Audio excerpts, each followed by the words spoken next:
दोस्तों नमस्कार, जय हिंद। मेरा नाम है विजय। आप देख रहे हैं ग्लोबल पल्स विद विजय। दोस्तों, बंगाल की राजनीति में इस समय सबसे ज़्यादा अगर किसी नाम की चर्चा है तो वो है सयोनी घोष। महुआ मोइत्रा कह रहे हैं कि सयोनी घोष मेरी बेटी जैसी है, वह गलती नहीं करेगी। वही टीएमसी के दूसरे सांसद कीर्ति आज़ाद कह रहे हैं कि सयोनी घोष पार्टी से गद्दारी कर रही है। जिस पार्टी ने उन्हें सांसद बनाया, इतनी बड़ी जिम्मेदारी दी, वह सयोनी घोष आज टीएमसी के खिलाफ जाकर सबसे बड़ी गलती कर रही है। दोस्तों, यह खास रिपोर्ट देखिए और समझने की कोशिश कीजिए। जो सयोनी घोष खुद को ममता बनर्जी के बाद दूसरा मुख्यमंत्री समझ रही थी, आज उनकी स्थिति क्या हो गई है। दोस्तों, कैसे एयरपोर्ट पर मुंह छिपाकर सयोनी घोष सीक्रेट मुलाकात कर रही है, कैसे बड़े बड़े बीजेपी नेताओं से मिलने की खबर इस समय सयोनी घोष को लेकर के आ रही है, यह खास रिपोर्ट देखिए। ममता दीदी से गद्दारी के बाद दिल्ली से मुंह छिपाते हुई कोलकाता वापस लौटी सयोनी घोष। हो गई final meeting, Sayoni Ghosh BJP में शामिल होगी। जिसके काबा मदीना वाले गाने ने ममता बनर्जी को परेशान किया। उसने क्यों दिया टीएमसी को धोखा, सामने आ चुकी है असली सच्चाई। साड़ी छोड़ करके पहनिए टाइट और फिट जींस से सयोनी घोष का बदल गया है तेवर। दोस्तों, क्या ममता बनर्जी की सबसे भरोसेमंद नेताओं में शामिल रही सयोनी घोष अब टीएमसी से दूरियां बना रही है? क्या दिल्ली में कोई ऐसी अहम बैठक हुई है जिसके बाद सयोनी घोष को अपना चेहरा तक छुपाना पड़ गया है? और क्या पश्चिम बंगाल की राजनीति में जल्द ही कोई बड़ा उलटफेर देखने को मिल सकता है? इन सारे सवालों की चर्चा इसलिए तेज हो गई है क्योंकि हाल ही में कोलकाता एयरपोर्ट से सामने आए सयोनी घोष की तस्वीरों ने राजनीतिक गलियारों में नई बहस छेड़ दी है। हमेशा साड़ी, बिंदी और पारंपरिक बंगाली अंदाज में दिखाई देने वाली सयोनी घोष इस बार बिल्कुल अलग रूप में नजर आई। सिर पर कैप, आंखों पर बड़ा काला चश्मा, चेहरे पर मास्क और साड़ी की जगह जींस और टॉप। एयरपोर्ट पर मौजूद कई लोगों ने उन्हें पहली बार पहचान भी नहीं पाए।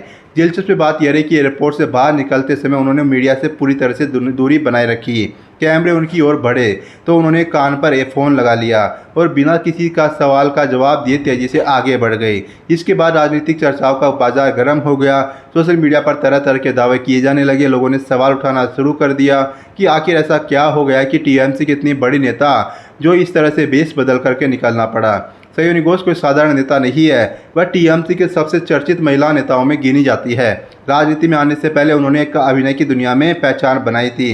महज 17 साल की उम्र में उन्होंने अपने कैरियर की शुरुआत की। बाद में राजनीति में सक्रिय हुई और बहुत कम समय में पार्टी नेतृत्व का भरोसा जीत लिया।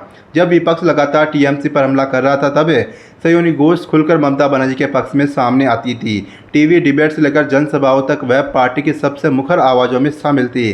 कई बार उनके बयान विवादों में भी आए। चुनावी दौर में उनके कुछ पुराने सोशल मीडिया पोस्ट और धार्मिक मुद्दों से जुड़े बयानों को लेकर भी काफ़ी बहस हुई। इसी वजह से एक विरोधी ने उन्हें अलग अलग नामों से निशाना बनाना शुरू कर दिया और सोशल मीडिया पर ट्रोल भी किया गया। लेकिन अब हालात बदलते दिखाई दे रही हैं। बंगाल की राजनीति में पिछले कुछ दिनों से टीएमसी के भीतर असंतोष और बगावत की खबरें लगातार सामने आ रही है। कई सांसदों, नेताओं के नाम चर्चाओं में है। इन्हीं चर्चाओं के बीच सयोनी घोष का यह नया रूप सामने आने के बाद कले और तेज हो चुकी है। सबसे ज़्यादा चर्चा इस बात की हो रही है कि आखिर सयोनी घोष को पार्टी में इतना महत्व मिलने के बावजूद ऐसी स्थिति क्यों पैदा हो गई कि राजनीतिक जानकार याद दिला रहे हैं कि आसनसोल लोकसभा चुनाव में हार मिलने के बाद में ममता बनर्जी ने उन पर भरोसा बनाए रखा। आमतौर पर चुनावी हार के बाद नेताओं की राजनीतिक भूमिका सीमित हो जाती है, लेकिन सयोनी घोष के मामले में ऐसा नहीं हुआ था। ममता बनर्जी ने उन्हें पार्टी में अहम जिम्मेदारियां दी, उन्हें टीएमसी युवा विंग की कमान सौंपी। यही वह पद था जो कभी अभिषेक बनर्जी के पास हुआ कर रहा था। ऐसे में सयोनी घोष को पार्टी के भविष्य के प्रमुख चेहरों में गिना जाने लगा। राजनीतिक विश्लेषकों का मानना था कि टीएमसी नेतृत्व उन्हें लंबी राजनीतिक भूमिका के लिए तैयार कर रहा है। यही वजह कि आज जब उनके बागी खेमे से जुड़ने की चर्चाएं हो रही है, तो ममता बनर्जी और ज़्यादा गंभीर दिखाई देती है। हालांकि अभी तक सयोनी घोष ने सार्वजनिक रूप से ऐसा कोई भी बयान नहीं दिया है जिससे यह कहा जा सके कि वह टीएमसी छोड़ रही है या किसी दूसरी पार्टी में शामिल होने जा रही है। लेकिन राजनीति में अक्सर तस्वीरें और संकेत भी बड़े संदेश दे जाते हैं और इस समय उन्हीं संकेतों की चर्चा हो रही है। दिल्ली से उनकी वापसी और फिर एयरपोर्ट पर पूरी तरह चेहरा छिपाकर निकलने की घटना ने चर्चाओं को और हवा दे दी है। विपक्षी दल इसे टीएमसी के भीतर बढ़ते असंतोष का संकेत बता रहे हैं, जबकि पार्टी समर्थकों का कहना है कि यह सिर्फ निजी सुरक्षा और मीडिया की भीड़ से बचने की कोशिश हो सकती है।